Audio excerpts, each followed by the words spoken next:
Hello everyone, this is CJNovo992 and today we're back for another brand new video, and I can't tell you how happy I am that I get to sit here with a smile on the nasher because I'm wearing what Rangers gave me, and what Rangers gave me was happiness and joy. No something they always give me, but to start 2024, all I've been is up here, so we greatly appreciate that. So come in, sit down, have a look at your phone if you want. We're here to talk about Rangers 3, Hibs 0, which is absolutely amazing to say because let's be honest, me, Andy, we didn't want to think it, we didn't want to say it, we didn't want to speak it into existence, but this was a potential massive banana skin of a game because not only are we notoriously bad restarting from the winter break with poor performances and points flung away out the actual one day, but gone to the likes of Easter Road versus a Hibs side that you know would be right up here ready to actually go for it. This was a massive test of the old cojones to restart, and not only did we avoid that banana skin like we're sitting here playing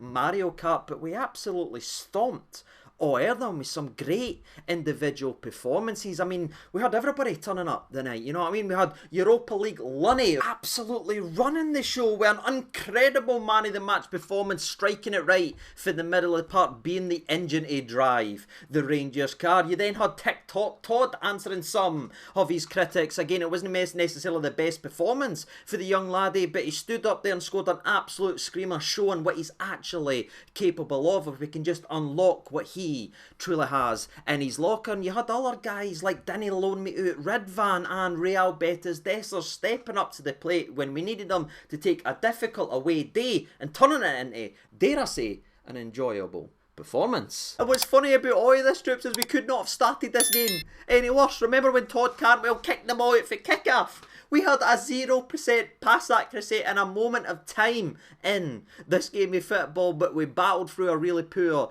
and nervous start to the game of football to again stomp over and show what quality we actually have. And it's not just the attacking players that we've actually talked about in today's video, and again a lot of it is excited and everyone's talking about the incredible goals. Genuinely, the goal of the month is just going to be a highlight reel of this game of football, and they deserve all the credit. The goals were spectacular, and we've obviously discussed them right here on the channel. But before I go anywhere and talk about the goals and the likes of Ridvan, who I can't wait to talk about, let's remember and let's not overlook the man in the old sticks that's doing this or he's diving like this, because he kept this in our hands. He gave us the platform to be as excited and happy as with big save after big save, especially the phenomenal point blank reflex save that he made early in the second half that could have cut this to 2-1, got the Easter Road crowd up, got them excited and got them back into the game. But the big man just says nana, showing once again not only is he the best keeper in Scotland,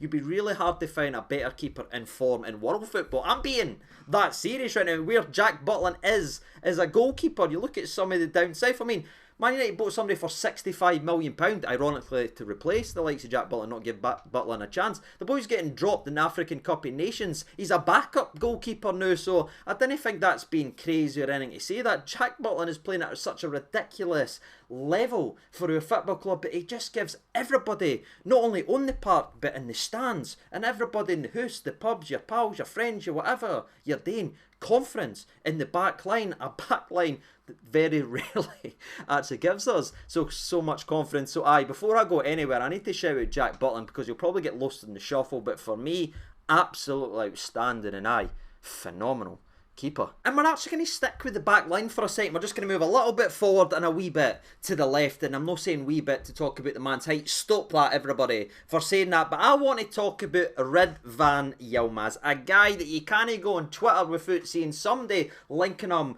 with this team, a guy that is heavily linked and in some sources, in some places around the old world, is expected to be moving on this window. Not for an extortionate amount of money, but to loan out with an option to buy or an obligation to buy. And can I just say this now, because I really wanted to make an individual video on it, but I couldn't get concrete enough to actually sit here because I don't like bringing you clickbait nonsense. But whoever is in our building that's floating the idea about loaning Ridvan out, please sit down and then talk about football again, because this laddie has been our best, or one of our best outfield players over the last 5 and 6 games, and that's the 5 and 6 games he's actually got started. For the first time in this young man's Rangers career, he is the out and out number 1, and he's given an opportunity to grow, make mistakes, make up for those mistakes. Look at the run that he's played, some of the places that he's played and the performances that he's put out. He's been outstanding. So I know there's time to go in the window, and I know he is heavily expected, but I'll tell you a spoiler alert for my reaction video if it ever happens.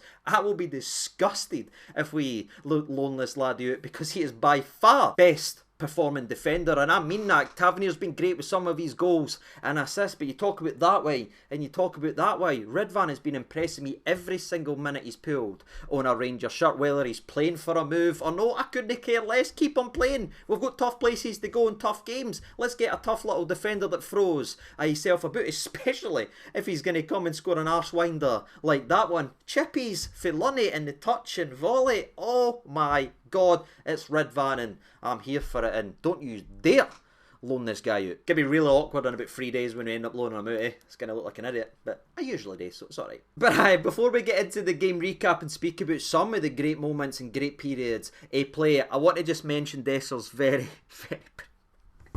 Big Dessers came into the game of football and scored one of the most disrespectful goals I've ever seen in a Rangers shirt. Genuinely, that there is absolutely disgusting and disrespectful. Liked, followed, retweeted Dessers. Mayor of that, please. And he's just such an experience. That's why we called it. That's why we coined it right here on the channel, the Dessers experience, because he has moments where you go, oh my God, what a player. And then other times is he playing with Timby's on, and it's that constant cycle. It's never ever it. He's either Kevin Kyle or he's R9. It's that way back and forth for every single, not only just game, but minute. It goes minute to minute that way with the big man, and it was great to see him have his moment. I would just love it to click and keep clicked in, because there is something in him. But a couple minutes after scoring one of the best goals I've seen, or one of the most disrespectful goals I've seen, he then misses another 1v1, and you're just like, this is it. This is who Dessers actually is. But when it goes right, it's a great ride. When it doesn't, I want off. But enough talking around the game. Let's actually go in and speak about it then, shall we? Because there is some great moments of playing, some great periods,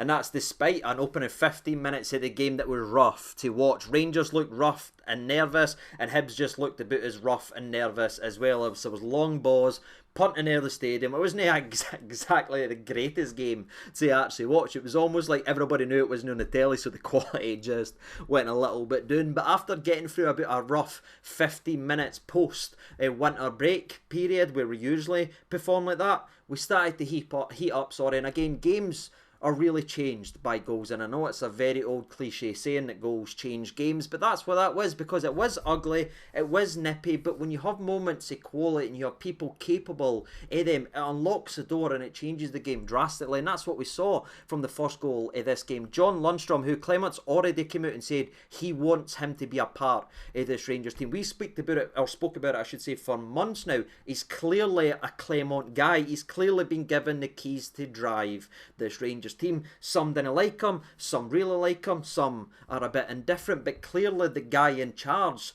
likes and trusts Lundstrom, and I thought he was spectacular today. No real in terms of an individual highlight, apart from obviously the assists we're about to talk about, but his willingness to win the ball back and his 50-50s and the couple slide challenges he made, and just calming things down where it needed to be calm, taking accountability and shouting on people to step up in dangerous moments. You just see something in the laddie, and it was a real leadership quality that you could see on the park, because he never stopped speaking, and it seems to have really took to that role in the football team. And his assist right here is absolutely outrageous, as he just does a big scoop and it's funny, right, because he scoops it all over the defence, and you can know the boss to the waste man on the actual part. Go figure, you put the ball up, it comes back down with snow in it, and it lands on Ridvan. I thought the wee guy was going to end up in Australia, but what a touch. And then the finish is simply outstanding, as it's a snapshot volley, and he's celebrating, he's loving life. And again, I'm loving life, because there is something in Ridvan. This is the longest stretch he's ever had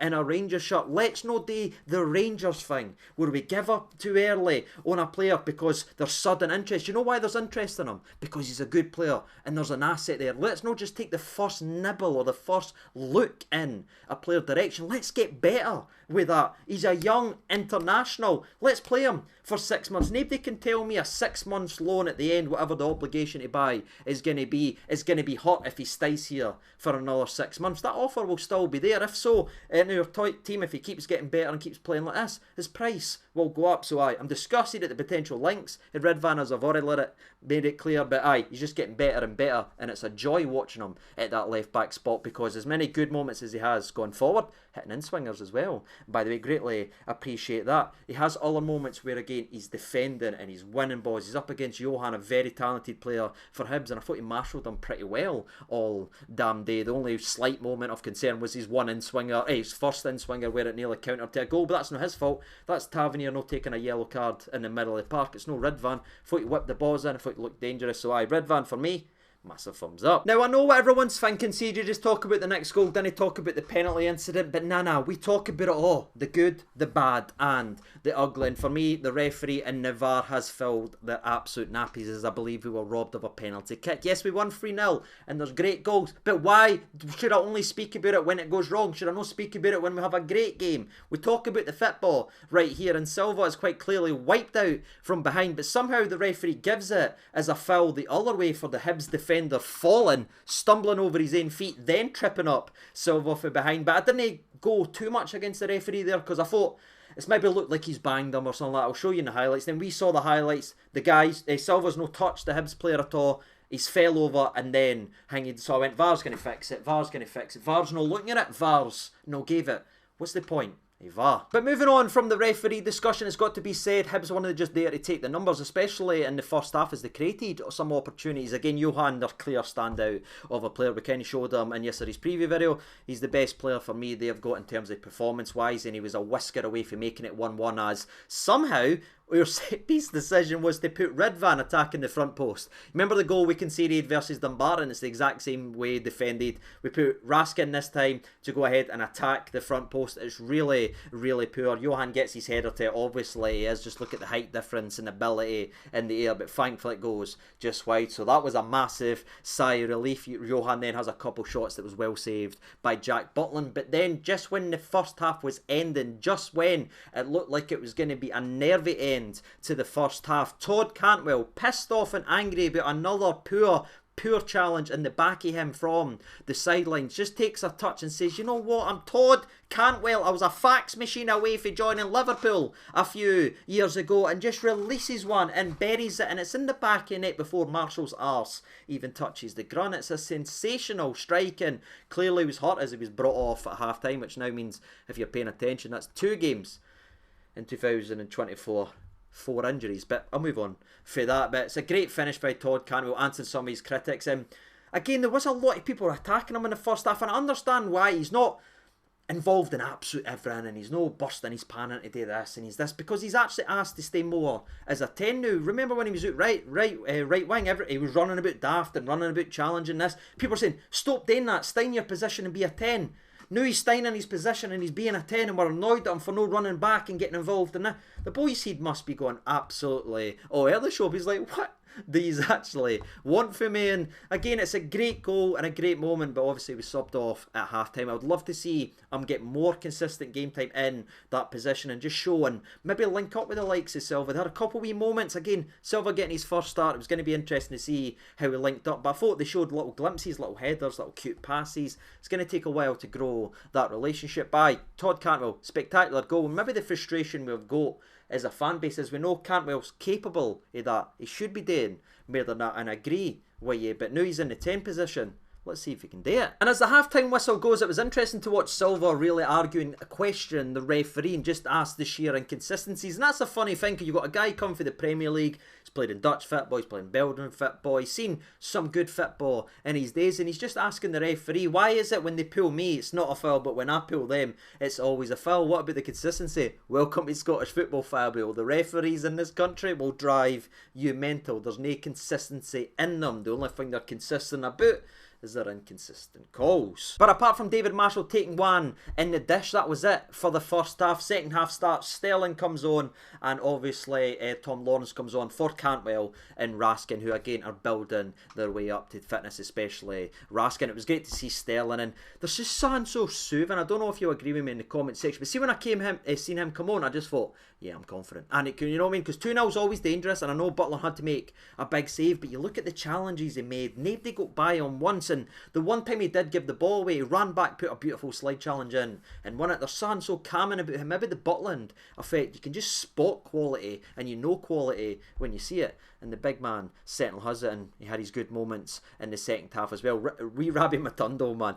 Honestly, he took the fullback for Hibs a walk in the first minute and set Silva up. He should have actually hit the target. By the way, if it was Dessers, we'd all be going off or not. But I was looking, saying, right, he's up for this. And then he's hitting ones at the stand, then he's hitting ones where here. And the 48th minute, he does brilliant. He jinks away for about 3 or 4. He's about 8 yards out, just hit the target, and you're probably scoring. It's against David Marshall after all, but he balloons it at the bar again, and that's Rabbi Matondo. But the next big chance was obviously Hibs' perspective as Johan again runs down the right hand side. Great power, great pace, picks out his man beautifully in the middle, 6-7 yards out. The boy absolutely blasts it, but somehow, some way, Jack Butland saves it and keeps it at 2-0. That's the platform. That's what McGregor done for us for so many years, and we've been so lucky to go from McGregor to Butland, and Butland's been absolutely a revelation in the old goalie gloves, and that gave us a platform to go on and do what we do. Sterling set Ross McCausland up as he switched sides with Rabbi Matondo, hit a wee shot that was deflected over. We're like, good. It was building, and it wasn't a matter of if we were going to score a third goal. It was just a matter of when. And after Scott Wright came on in the 70th minute, and then we saw Silva trot off in the 72nd minute for Dessers coming on, I actually just had a little inkling that he would be involved in something, because say what you want about Dessers, you never say he's hiding, or you never say he's not involved in a game. I know it swings for the beautiful to the absolute disgusting in more ways than one, of course, but he's always involved. His instincts are spot on for a striker. The way he runs and his way he moves, it's just that last bit that drives me up the actual wall. But I was so delighted for him here. Marshall with a poor pass, but you've got to give Rabbi Matondo credit for his interception, getting his head up, picking out Dessers. But aye, the Dessers goals, we've already talked about it in today's video. It is absolutely outrageous. It's so outrageous, in fact, the fact that he goes through on goal in the next minute after Tom Lawrence does a beautiful step over, letting the ball run underneath him. Lovely little nutmeg. The fact that he misses it, you almost forgive the 1v1 miss because of how disgusting that goal actually was. But we did have the ball in the back of net for the 4th time in the game of football, as Ryan Jack might be the answer to our right wing question right here, as he runs down the right hand side, plays a beautiful ball to Tom Lawrence. Lawrence gets his moment, gets scoring in the exact same end that injured him the last time, that put him in this injury hell. I thought, what a beautiful moment that is. Then the flag goes up and you're sitting saying, of course it is, and then it's really, really tight. But again, this is what VAR's in for now. It's the chop off goals for inches and everything like that. I'm not getting any millimetres, but offside is offside, I guess, and Tom Lawrence's goal is chopped off, and we really deserved that 4th goal. Scott Wright has an opportunity late on as he cuts inside and forces Marshall into a great save with his feet. To be fair, and Dessers, that's he does one doing for Lunny, who deserved the goal, but his volley is then blocked. And that was it, ladies and gentlemen, boys and girls. It was an enthralling performance for Rangers. It started really poor and slowly but surely built up to where I would say from the 60th minute to the 90th minute,